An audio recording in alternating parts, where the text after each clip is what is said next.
Hi guys, it's Shelly here. Just had a little bit of time to kill today, so I thought maybe I would go ahead and record a video for this week. Hope you guys all had a fantastic weekend. Um, so basically what I wanted to talk about today was my journey to becoming a medical student. So I definitely did not take the traditional path to becoming a medical student. And I think maybe after some people hear my story, like they might be, if they're thinking about doing medicine, they might be inspired to think that maybe they can do it too. So, um, first of all, I wanted to become a doctor since I was about 3 years old. Um, I used to like take my dolls and like cut open their heads and like perform brain surgery on them. So it was never a lack of wanting to be a doctor that stopped me from going to med school. It was just kind of like all of the hurdles that you have to go through to get there. So my first kind of exposure to um, the medical system was in high school, and I was able to go on a few like placements during the day at my local hospital. And I got to go see some surgery, and I got to go and spend a day in the emergency department. And it just really, really piqued my interest. And I decided, okay, that's what I want to do. I want to be a doctor. Definitely. So I decided to go to the University of Ottawa for biomedical science. And I don't know if anyone's done a biomedical science degree, but it is really full on. It's like probably, I'm not going to say the hardest degree, undergrad degree, but it's really full on.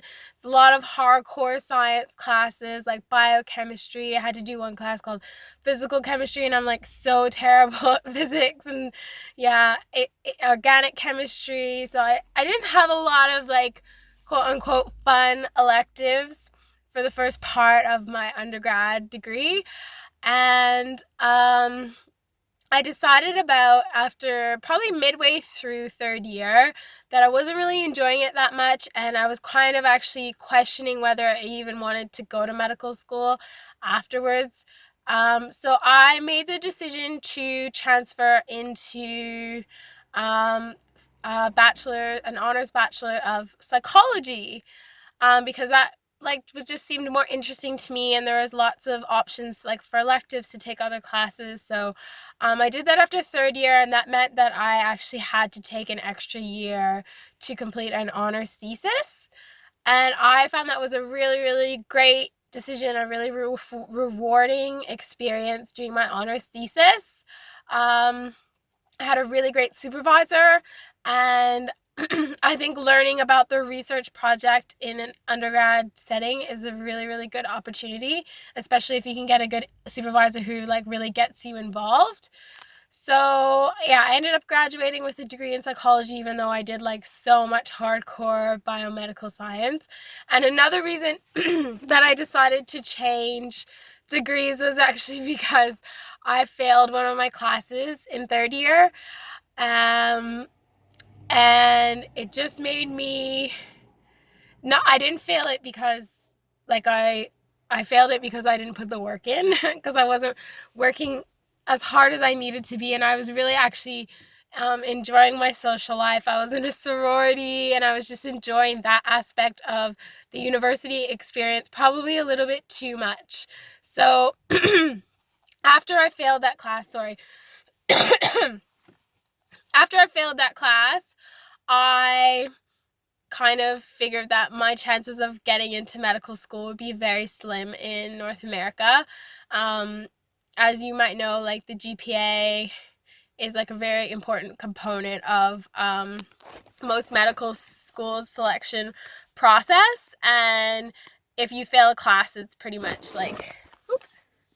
If you fail a class, it's pretty much like, yeah, a big blemish on your record. And if you don't have anything to make up for it, then yeah, you're probably not gonna get to the interview phase, unfortunately. So I kind of just put my medical dreams like on the shelf. Like I just thought it was something that I was never really gonna do.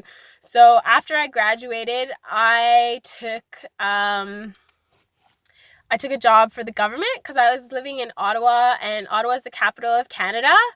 And I'd say about 70% of the work there is in some way related to the government. So to get a government job straight out of university is like kind of like the dream in Ottawa. So I was, at the time, thought I was really lucky, and I was even more lucky. I got like a job working for the assistant deputy minister, so I met a lot of high profile people, so I was actually able to kind of advance in my career in the government quite quickly.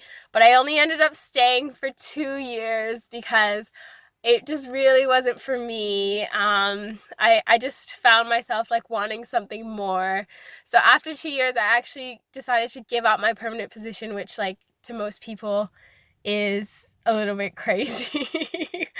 But it felt like the right thing for me, and I really truly believe like not having that as a to fall back on was probably one of the best decisions that I made.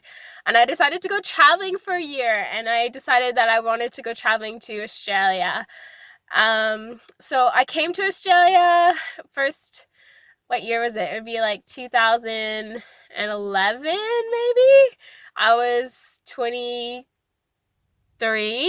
Yeah, I think I was 23. And it was like so amazing. I just had the best time in my first year here. And then I actually started looking into applying to medical school in Australia. And it was kind of like a pipe dream. It was like probably not something that was actually going to happen. I just like was looking into it, and then I applied, and then I got in, and then I was like, oh my gosh, like, but then the problem was like I had no way to pay for the international student fees because they're very, very expensive. So, yeah, basically I ended up just like I had to defer because I didn't have any way to pay my tuition fees, even though I got a place as an international student. And once I got that place, I was like, okay, well, I'm like good enough. I got good enough GPA, and I have a high enough MCAT score. I actually did my MCAT twice, because I thought maybe I would get a higher score the second time around, and maybe like have more of a chance of getting in.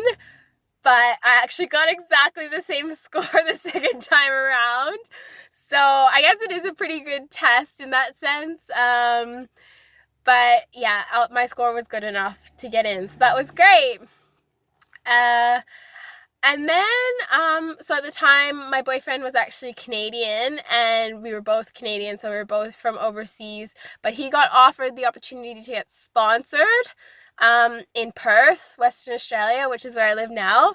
I was living in Sydney at the time, and I was going to be going to school at the University of Sydney. So we actually made the move out to Perth, and yeah, so I ended up having to give up my place at the University of Sydney, and I reapplied to go to med school here in Perth, and eventually after a couple of years I got in, and I started the course. And this time around I was an international student. I was actually a local student, and I had received my permanent residency, so that really helped with the tuition blow. Because yeah, the government pays, when you're a local student, the government pays most of the tuition here. So that's how I ended up here in Perth, Western Australia. And all in all, from the start of my undergrad degree to actually like starting medicine, it was about 11 years. So I did it in a very roundabout way, but I don't regret anything. I'm so lucky that I got the opportunity to travel. I'm so lucky that I got the opportunity to meet all the people that I did and have those experiences without the pressure of medicine on my shoulders. I feel like I really got to enjoy my 20s, and when my 20s were winding down, I'm like, okay, now I've got to get serious about life and go and be a doctor. So I guess this video is basically for anyone who's maybe thinking that they maybe want to do medicine, but they're like, no, I'm too old, and no, I'm too, I don't have the grades, or I don't have the MCAT score. I think like if you just persevere and you just find a way to achieve your dream eventually, you can actually get there. So that's it for today, just a short video. I hope you're having a great day. Don't forget to subscribe to my channel, and if you like my videos, like and maybe leave a comment. If you're a medical student, you could tell me about your process of getting into medical school, or maybe if you're thinking about applying to medicine or you're interested in medicine, you can ask me some questions. I'm always happy to answer. Hope you have a great day. Bye!